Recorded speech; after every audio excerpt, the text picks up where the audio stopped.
Soy un sacerdote. Todos los días el mismo hombre viene a la iglesia para confesarse. Probablemente esté rompiendo la ley al contaros esto.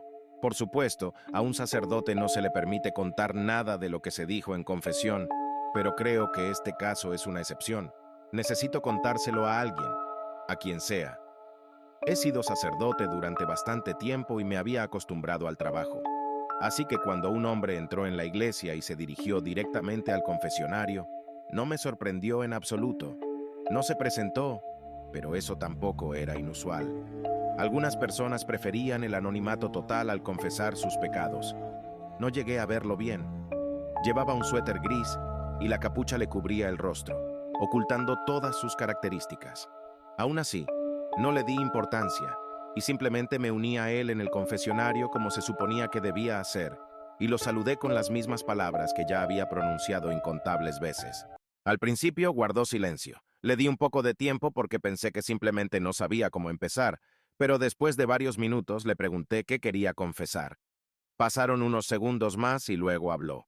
Me dijo que había ido al bosque y lo dijo con un tono como si yo ya debiera haberlo sabido. Eso fue todo. No elaboró más. Como si eso ya contara como un pecado.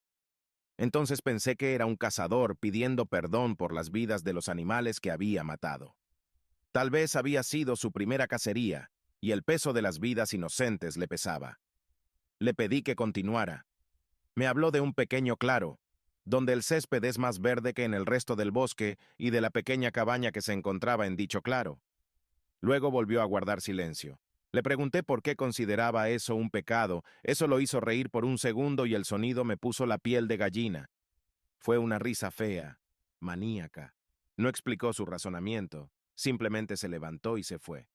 Me sorprendió todo esto, seguro, pero simplemente asumí que había sido alguna broma extraña.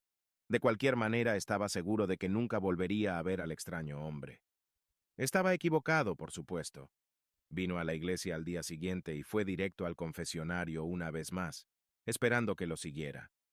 Por supuesto que lo hice. Ese era mi trabajo y también esperaba que aclarara algunas cosas. Había pensado mucho en su confesión anterior. Solo dijo que apenas había dormido últimamente. Le respondí que yo también tenía problemas de insomnio y le pregunté una vez más por qué consideraba eso un pecado. Se rió de nuevo.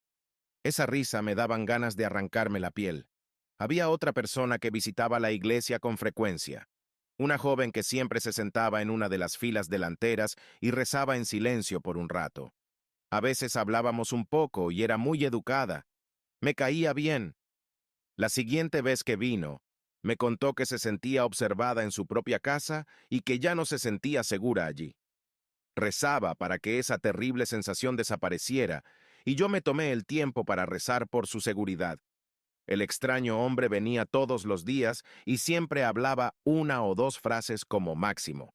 Ninguna de ellas era un pecado.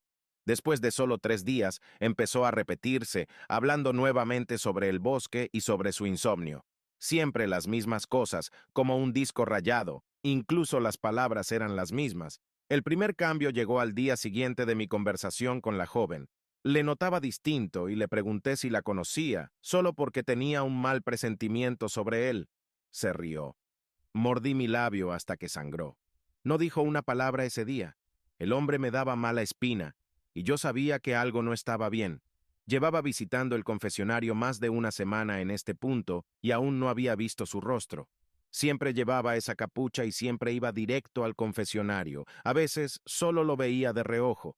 No había un patrón en su llegada. Intenté llegar más temprano o más tarde, pero no hizo ninguna diferencia. Siempre llegaba unos minutos después de que yo llegara. Parecía saber cuándo tenía que llegar para encontrarme. Después de su extraña reacción a mi pregunta, estaba aún más preocupado por la joven. Saber que un tipo como él estaba ahí afuera hacía que mi insomnio fuera aún peor. Me quedaba despierto en mi cama, pensando en ella.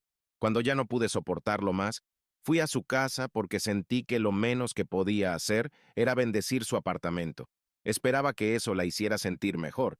Al principio se mostró reacia a dejarme entrar, pobre, completamente paranoica por algo que ni siquiera sabía si era real.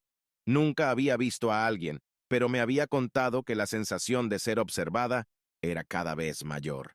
Le expliqué mis intenciones y luego finalmente se apartó y me dejó entrar al piso.